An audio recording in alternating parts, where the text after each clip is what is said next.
Hi mates. English has made itself as an international language.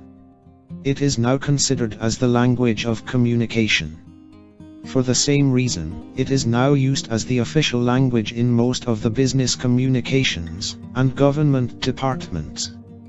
If you want to communicate anything with the government office, or with some organization, or you may also write a job application to a firm.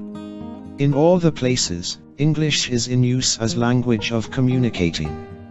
Today we are dealing with one of the writing skills, the formal letter.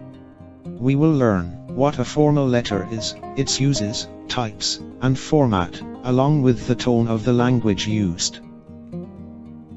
A formal letter is a letter, written in formal language, in the stipulated format, for official purpose. It is short, crisp and well planned. It has an agenda. It might be request, or an order, or a business enquiry. The formal letter has to keep a decorum of language, tone, and attitude in composition. A formal letter is in black and white for official drives.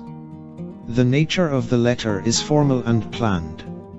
The schema is to direct across certified information, or a request.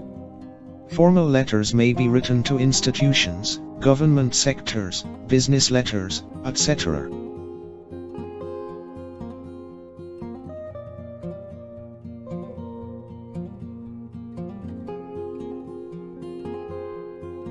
Formal letters are used for many purposes. They are classified according to the usages. Here are some of the types: inquiry letter, sales letter, acceptance letter, order letter, reply to the inquiry, claims, apology, adjustment, and cover letters, etc. These letters are specified with their uses, and the type of language used. They are all listed under formal letter because the language used in these letters are strictly formal.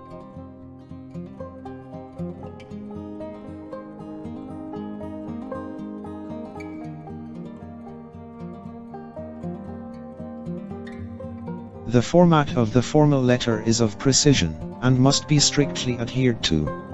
The format of the letter consists of sender's address, date in day, month, year format. The month and the year must be written in full. Month should be written in words, not in numbers. Year should consist of all the 4 digits. Then comes the receiver's designation and address, followed by a subject. After subject, we use a salutation, that is, Sir, Madam, or Dear Sir, Dear Madam, or in some, Mr., Mrs., Miss or other titles. It should be ensured that while writing these titles, you have to use the person's last name. Receiver's first name is never used in formal communications. After this, we move to the body of the letter, followed by a closing statement of thanks. At the end, we put in the subscription and signature. One thing must be noted, and kept in mind, that after each part, or entity of the letter we have to leave a blank line. For example, between receiver's address and subject, there must be a blank line. Now, let us discuss each part of the format one by one in details. First of all, put your address at the top on the left. Put the smallest item first, house number, then street, then town. Postcode and telephone number come last. Don't put your name with the address. After the address of the sender, put the date directly under the address. A common way to write the date is to put the number of the day, followed by the month and year, for example the 22nd of December 2007. No slash or dash format for date is allowed. Receiver's address in formal letter consists of the designation and office address. Office address is not accompanied with PIN code or zip code. It must be in 3 lines: designation, office or business name, area and city of the office or business. Let us now discuss the subject and salutations. Subject is an integral part of formal letter. In most situations, the person to whom it is written is quite a busy person. He does not read the letter by himself, but appoints an assistant or secretary to do the job. They have a number of letters to read in a limited time. So, they do not read the whole letter. They decide about the letter with their subject. So, it must be very precise, concise, yet informative. In short, you have to tell the content of the whole letter in one line. In formal letters, titles and surnames are used to address people. For example, Dear Ms. Sullivan. Used Dear Sir, S, Dear Sir, or Dear Madam to address people whose name you don't know. Some people use the first name and surname, Dear Penny Hopkins, when writing to strangers or people they do not know well. Do not use a title like Mr. together with a first name. In American usage, gentleman is used instead of Dear Sirs. After the opening salutation, Americans may put a colon, especially in business letters, Dear Mr. Parker, or a comma. The body of the letter is the main content of the letter. It has to be written in a planned way, not haphazardly. In formal letter, the body is divided in 3 parts. They are as under: after salutations, put a comma or nothing at all. In American English, a comma is preferred in personal letters, and a colon in business letters. Leave an empty line after Dear X, and start again on the left, or start again on the next line, a few spaces from the left. Do the same for each paragraph. Letters to strangers often begin with an explanation of the reason for writing. The first paragraph is about the purpose of the letter, that why have you written it to him. Though, you have told it in the subject, but here you have to go in detail, but not too much. The second paragraph consists of the discussion of the details a little more, or your suggestion, in short, what you want from the receiver of the letter. In the last paragraph, you have to very politely write that you are expecting a positive reply from them. Do not impose anything. It must be lucid and polite. Use direct language and do not extend things too much. It must be short, lucid, crisp, and simple. Closing line is always, thanking you, which ends with an exclamation mark. The subscription of the letter means the name of the person who has written the letter. This is the place where the writer of the letter should write his name, designation, and signature. Subscription must not be with any salutations. It must be a full name.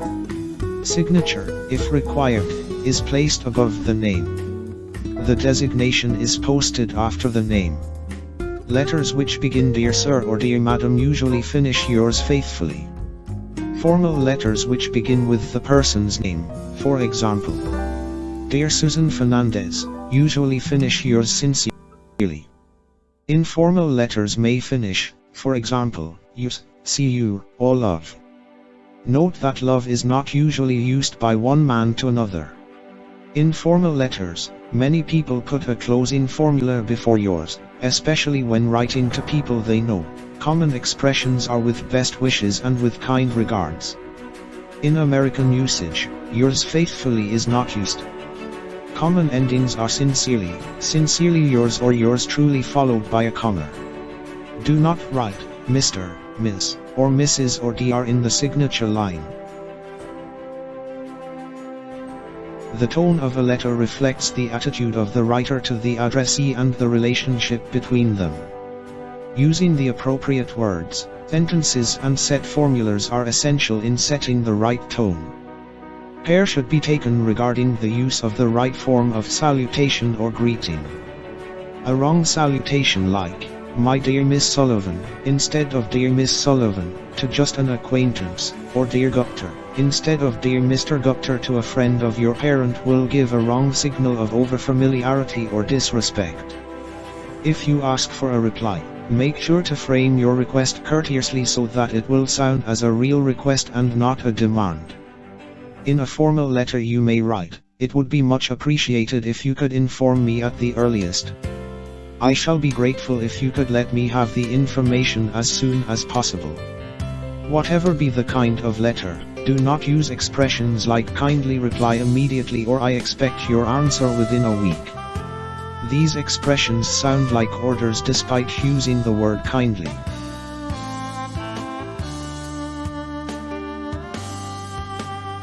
There are some usages, which were in vogue some time back, but now they are obsolete.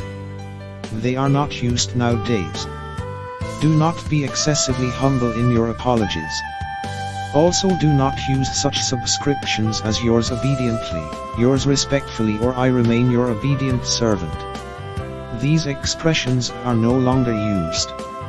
The use of to before the receiver's address is also obsolete. They have been removed from the format. I hope it was a helpful session to understand the usages.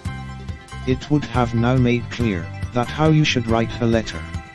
In this age of computers, the importance of letters is depleting, according to some people. But I believe that printed material can never take place of handwritten material. The artificial intelligence does not have the sense of aesthetics and emotions. Moreover, the computers can give you a printed copy of the letter, but the words must be yours. Thanks everyone. We will meet again with some other topic. Take care, stay home, stay safe.